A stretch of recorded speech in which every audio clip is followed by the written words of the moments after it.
Earth's gravitational acceleration. Earth's gravitational acceleration. देखो अर्थ हर चीज को उसके सेंटर की तरफ अट्रैक्ट करती है, वो भी वर्टिकली डाउनवर्ड डायरेक्शन में। वर्टिकली डाउनवर्ड डायरेक्शन में ऊपर से नीचे की तरफ अट्रैक्ट करती है। जब कोई चीज ऊपर से नीचे गिरती है तो उसकी वेलोसिटी बढ़ती है due to gravity of earth, उसकी स्पीड बढ़ती है, ठीक है। और उसका एस्केलेशन के कारण होता है। एस्केलेशन को ए बोलते हैं, लेकिन acceleration due to gravity is g. Okay, तो ऊपर से नीचे गिरते समय उसके एस्केलेशन में लगातार इंक्रीज होता है, इंक्रीजमेंट होता है, ठीक है। तो वही एस्केलेशन ड्यू टू ग्रेविटी है, उसके कारण उसकी वेलोसिटी बढ़ती है। अभी देखो, according to the Newton's law of gravitational force due to the earth, force due to earth on a body results its acceleration. Results क्या है? In its acceleration. मतलब कोई भी gravitational force due to the gravity के कारण, gravitational force के कारण जो gravity होती है, जो acceleration क्रिएट होता है, ठीक है, वो क्या है? एस्केलेशन ड्यू टू ग्रेविटी है। तो जो भी अट्रैक्शन होता है, अट्रैक्शन के कारण जो फोर्स क्रिएट होता है, उसके कारण क्या होता है? एस्केलेशन क्रिएट होता है। तो finally according to the Newton's law of gravitation force due to the earth, जो भी ऑब्जेक्ट पे फोर्स एक्ट होता है ऊपर से नीचे जाने के लिए, वो क्या होता है? उसके एस्केलेशन के कारण होता है। Means acceleration due to gravity के कारण होता है। In it's acceleration, this is called acceleration due to gravity. It's denoted by G, उसको लोग जी साइन से डिनोट करते हैं। मैंने पहले बताया escalation is a vector quantity, because ये मैग्नीट्यूड है कि कितने स्पीड में आ रहा है, वो उसका मैग्नीट्यूड है। एस्केलेशन क्या है? वो मैग्नीट्यूड है। और डायरेक्शन क्या है? ठीक है, ऊपर से नीचे की तरफ आ रहा है, वर्टिकली डाउनवर्ड में आ रहा है, तो वो क्या हो गया? वो हो गया डायरेक्शन। तो दो चीज है, मैग्नीट्यूड और डायरेक्शन। इसलिए हम लोग क्या बोलते हैं? ये वेक्टर क्वांटिटी है। क्या है? Vector. The direction of acceleration due to gravity is vertically downward. मैंने इसमें थोड़ा सा जो किताब में है, टेक्स्ट बुक में, उसको थोड़ा सा करेक्शन करके थोड़ा शॉर्ट में किया है ताकि बच्चों को समझ में आए, ठीक है। उसमें बार बार कंफ्यूज किया है। The direction of escalation due to gravity is vertically downward direction, ठीक है, toward the center of the earth। Centre की तरफ हर चीज को अट्रैक्ट करता है, वर्टिकली डाउनवर्ड डायरेक्शन में, ऊपर से नीचे की तरफ, ठीक है। अभी हम लोग क्या करेंगे? वैल्यू ऑफ जी निकालेंगे on earth surface. Value of g, how to find value of g on earth surface. तो हम लोग को पता है, हम लोग ग्रेविटी को कैसे डिनोट करते हैं? ग्रेविटी को हम लोग जी से डिनोट करते हैं, बराबर है। एस्केलेशन ड्यू टू ग्रेविटी क्या है? जी है। एस्केलेशन ड्यू टू ग्रेविटी क्या है? जी है। लेट एम क्या है? Mass, mass of earth. Let M is the mass of earth. कितना है मास ऑफ अर्थ? कितना है? एम क्या हमने लिया? मास of earth. Mass of earth कितना है? 6 × 10⁻24 किलोग्राम। ध्यान में रखना। R, what is R? Radius of earth. Radius of earth ये है अर्थ। तो ये इसका रेडियस हो गया, ठीक है। ये सेंटर है सी, ये रेडियस हो गया सरफेस तक, चाहे से लो चाहे से लो, ये रेडियस है, ठीक है। चलो लो ऐसे ले लेते हैं, ये आर है रेडियस, ये वजन है अर्थ का, मास एम। ये क्या है? रेडियस है। रेडियस क्या है बेटा? इसको लिख देते हैं रेडियस ऑफ अर्थ। वो कितना है? वो है 6.4 इंटू 10⁶ मीटर। मीटर में रखा हमने इसको, ठीक है। जी क्या है? ग्रेविटेशनल फोर्स है, ठीक है। वो कितना है? 6.67 into 10⁻⁻11 newton metre square kilogram -2 या पर किलोग्राम स्क्वायर भी बोल सकते हैं। तो हम लोग जी कैसे निकालेंगे? जी कैसे निकालोगे? जी क्या होता है मालूम है ना?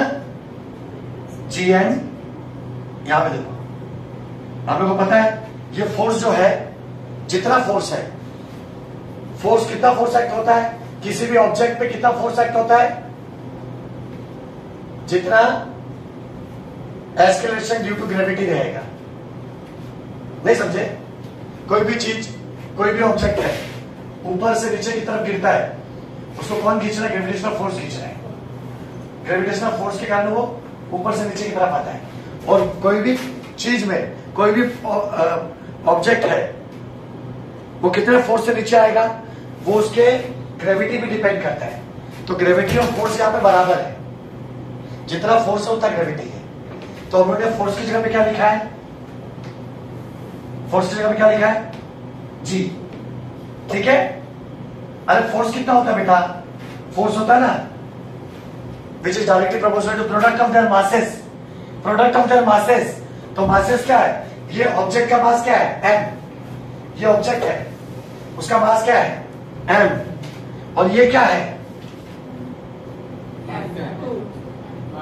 बड़ा है। क्या है? बड़ा है। तो वहां पर M1 M2 नहीं रहेगा, वहां पे M1 M2 नहीं होगा। क्या होगा? कैपिटल एम स्मॉल है, बराबर। Very good. एफ प्रपोजल क्या है? बड़ा एम छोटा है। पहले क्या था? हमने M1 और M2 ऑब्जेक्ट लिया था। क्या लिया था? M1 और M2 ऑब्जेक्ट लिया था। इसमें क्या लिया हमने? M और बड़ा एम लिया। तो हम लोग क्या करेंगे? M और M, M1 M2 नहीं, बड़ा एम और छोटा एम। समझ गए? अपॉन क्या था?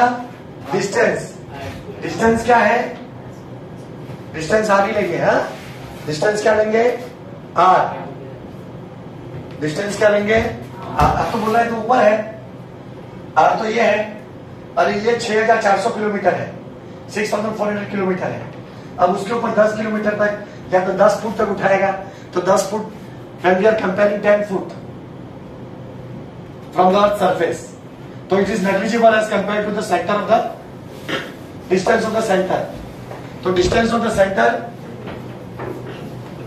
surface to the center मतलब r, ये इतने ऊंचाई में भी उतना ही मानेंगे आप लोग, क्योंकि 10 किलोमीटर 5 किलोमीटर नेग्लिजिबल है एज कम्पेयर टू 6400। तो इसको भी हम लोग क्या मानते हैं?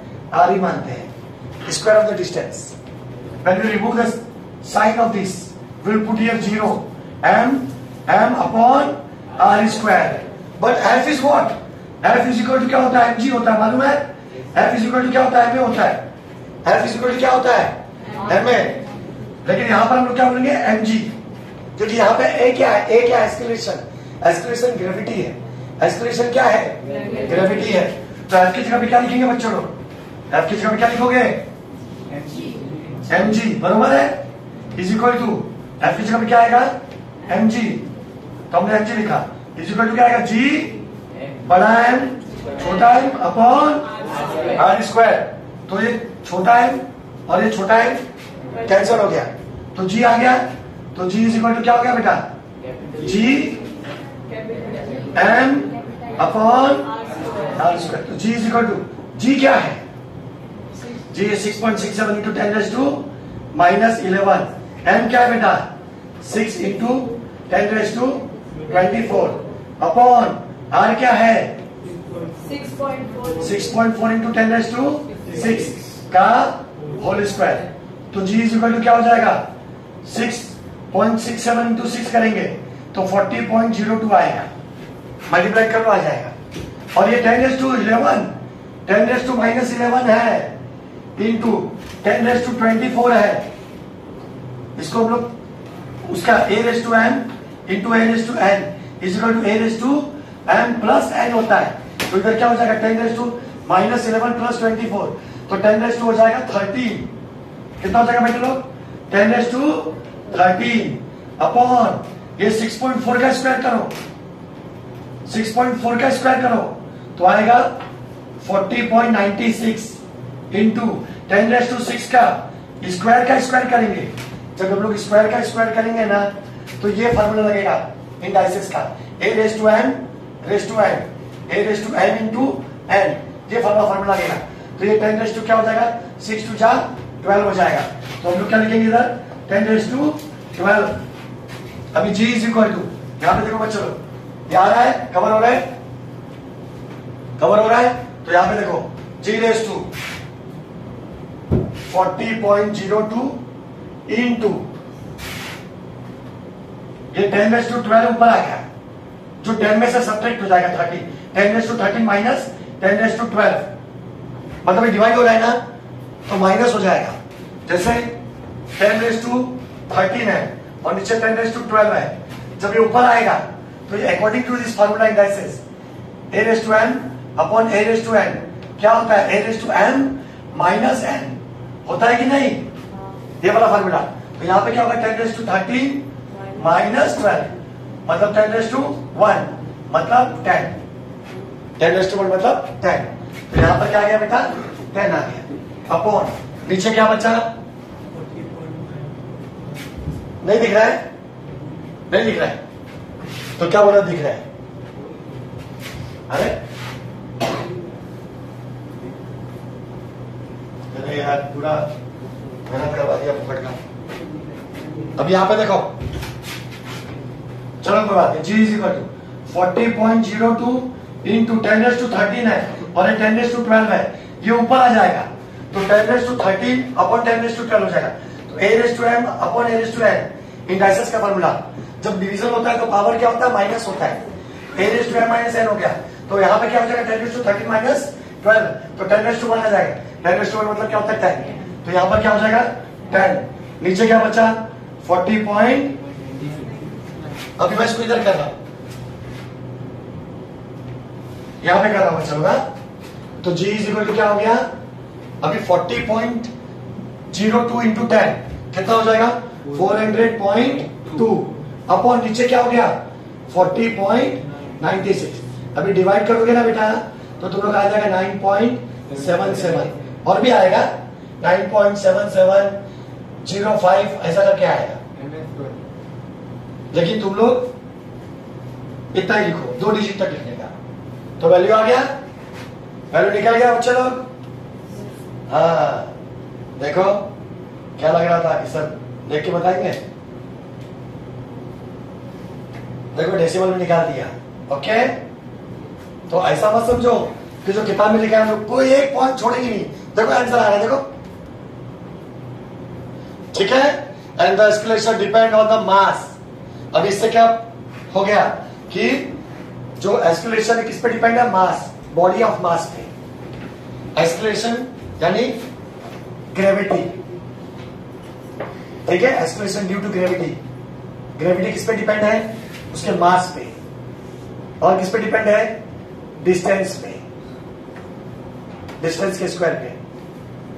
मैंने 2 चीज पे डिपेंड है, ठीक है। जितना डिस्टेंस रहेगा उतना ज्यादा एस्केलेशन भी होगा, जितना दूरी से आएगा उतना उसकी स्पीड बढ़ेगी, वेलोसिटी बढ़ेगी। तो मैं समझ गए, तो वही बोला है the acceleration depend on only on the mass and radius R of the earth, and acceleration due to gravity at given point on the earth is the same for all object. वैसे इसलिए जी हमेशा constant रहता है, क्योंकि जी का value हम लोग एक फिक्स कर देते हैं, क्योंकि सबके लिए पूरे अर्थ पे जो भी ऑब्जेक्ट रहेगा सबके लिए जी इक्वल रहेगा, क्योंकि उसका ना तो डिस्टेंस बदलता है, 2-4 किलोमीटर से डिस्टेंस नहीं बदलेगा, वो सेम ही रखेंगे, जितना रेडियस उसके हिसाब से रखेंगे, ठीक है। And it does not depend on the properties of the object. Object कैसा है उस पर डिपेंड नहीं होता है। ठीक है, देखो हम लोग पूरी सब कुछ जानकारी ये वीडियोस में नहीं दे सकते, तो फिर हम लोग है ना उसके खाली मेन पॉइंट्स पे बात करेंगे।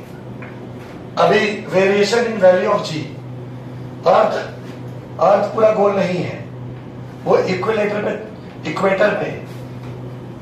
इक्वेटर पे क्या है, थोड़ा सा ज्यादा उसका रेडियस है, और पोल पे ना बेटा कम रेडियस होता है। उसका रेडियस है ना यहां पर ज्यादा होता है, ग्रेटेस्ट होता है। ठीक है ना, ग्रेटर होता है, और यहां पर क्या होता है, स्मॉल होता है, स्मॉल होता है। ठीक है, और यहां पर ग्रेटर होता है, समझिए। यहां पे ज्यादा होता है, यहां पे कम होता है। यहां पे कितना होता है, यहां पे उसका रेडियस ज्यादा होता है, और यहां पे रेडियस कम है। तो जहां पर रेडियस कम है क्या हो गया, कुछ नहीं।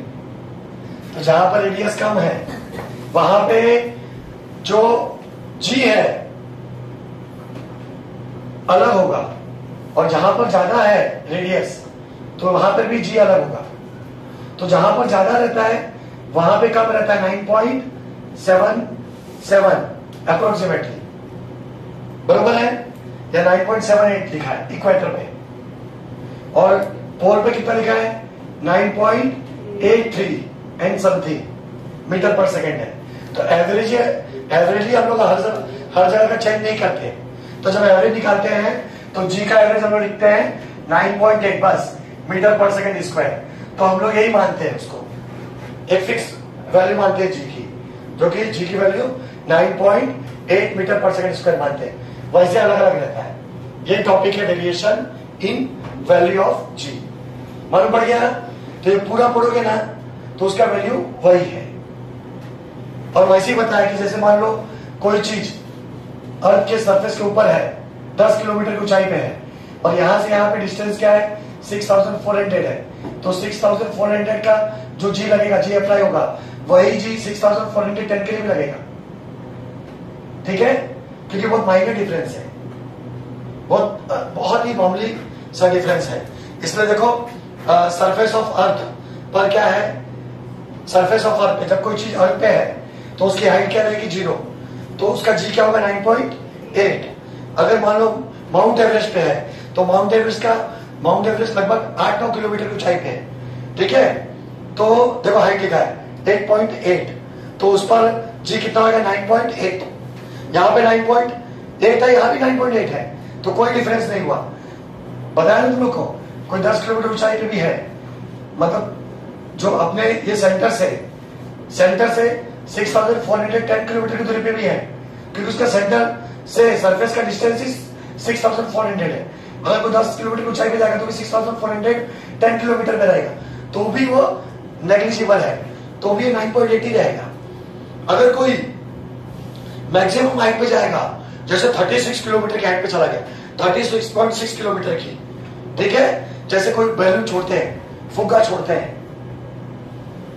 वो जाएगा 36 किलोमीटर की ऊंचाई पे, तो वहां पर ग्रेविटेशनल फोर्स, जी ग्रेविटी कितना रहेगा, एक्सेलरेशन कितना रहेगा, 9.77। और अगर मान लो कोई हम लोग सैटेलाइट छोड़ रहे हैं, आर्टिफिशियल सैटेलाइट, मैनमेड सैटेलाइट, ठीक है, जो वेदर वगैरह के तापमान देखने के लिए होता है, टेम्परेचर देखने के लिए होता है, मौसम देखने के लिए होता है, वो सैटेलाइट, उसकी हाइट रहेगी 400 किलोमीटर, तो उसका ग्रेविटी कितना रहेगा, 9.7, थोड़ा सा कम, हाँ 8.7 सॉरी। और अगर मान लो कोई सैटेलाइट कम्युनिकेशन के सैटेलाइट होगा जो बहुत अधिक ऊंचाई पे है, बहुत हाईटेक पे है, तो वो है 35,700 किलोमीटर की दूरी पे, तो उसका ग्रेविटी कितना होगा, 0.225 मीटर पर सेकेंड स्क्वायर। इतना डिफरेंस आता है। समझ गए अभी, ये टॉपिक समझ गए हैं, ठीक है। तो हम लोग पढ़ेंगे change in depth, change in depth को मैं आप लोगों को टेक्स्ट बुक के हिसाब से नहीं, अपने हिसाब से बताता हूं और उतना समझो ज्यादा अच्छा रहेगा। जैसे चेंज इन डेप्थ में बताया गया है, देखो ये सेंटर है, अर्थ का सेंटर है, ठीक है, अर्थ का वजन m है और जो उसका सरफेस से, अर्थ सरफेस से सेंटर के बीच का डिस्टेंस को हम लोग r कहते हैं, ये रेडियस है। और सरफेस पे, चाहे सरफेस से 10 किलोमीटर ऊंचाई पे r वही रहता है, r कांस्टेंट रहता है, क्योंकि ये 10-5 किलोमीटर ऊंचाई पे उसको वैल्यू नहीं करते, उतना ही मानते हैं।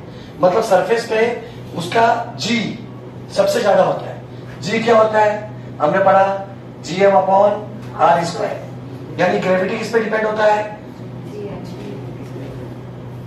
m पे, मास पे, किसके मास पे, अर्थ के मास पे, बरोबर है, और उसके डिस्टेंस r पे। तो यहां पर r कितना है, देखो ये g कितना है, हमको पता है 6.67 इंटू 10⁻⁻11 है। m कितना है, अर्थ का वजन इंटू 6 इंटू 10⁻24 है। और r क्या है, जब हम लोग नीचे आते जाएंगे तो r कम होता जाएगा।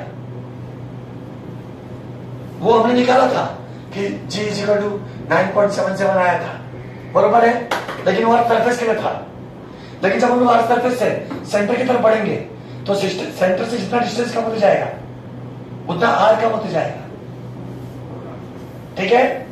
अभी आधी दूरी पे है तो ये 6400 नहीं रहेगा, फिर 3.2 हो जाएगा, इंटू 10⁻6 हो जाएगा, फिर और कम करेंगे तो 1.6 हो जाएगा, और कम करेंगे, ऐसे काम होते होते जब इसके सेंटर पे आएगा, कोई चीज इसके सेंटर पे आएगी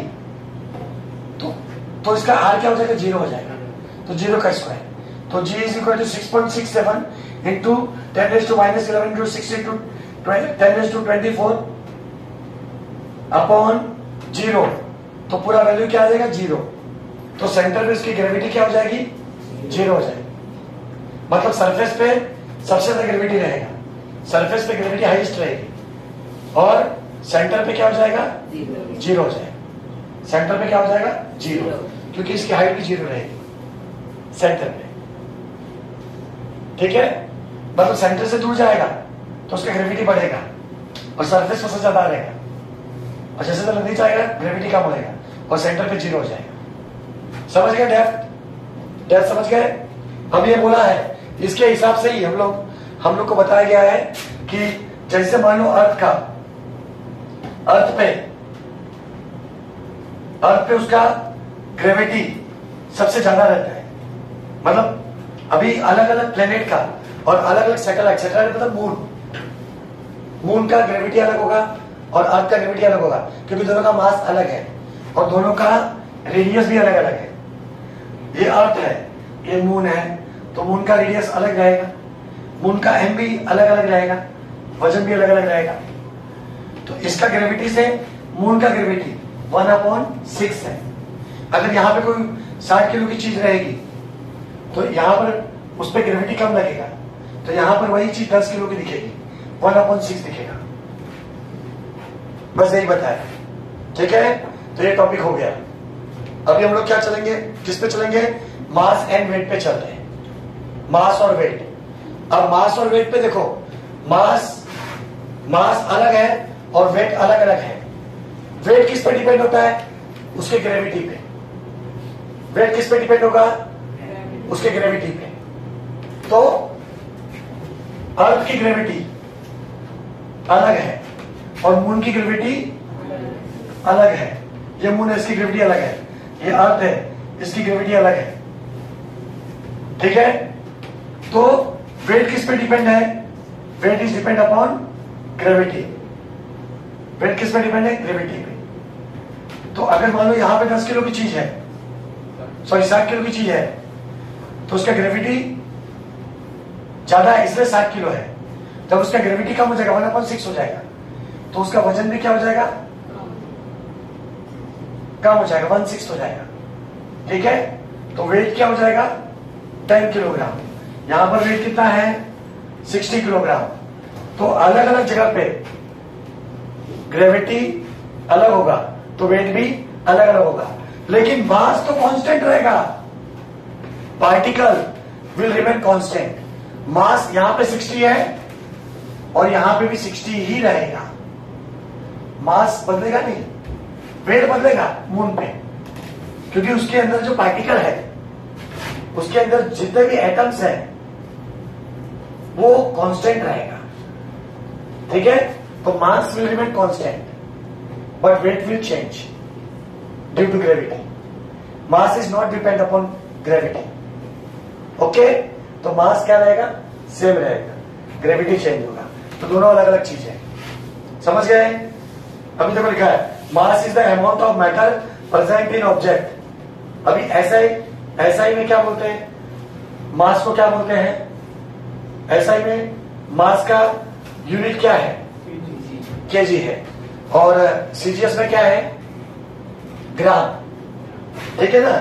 तो वैसे वेट को भी किलोग्राम और ग्राम में ही डिनोट करते हैं, दोनों का यूनिट सेम है। देखो, इसका भी किलोग्राम है, यहां भी किलोग्राम है एसआई में, और सीजीएस में ग्राम है, लेकिन दोनों अलग अलग चीज है। तो इसको पढ़ने की जरूरत नहीं है, तुम लोग इतना समझ लो। वेट किस पे डिपेंड है? वेट डिपेंड है फोर्स पे। फोर्स किस पे डिपेंड है? ग्रेविटी पे।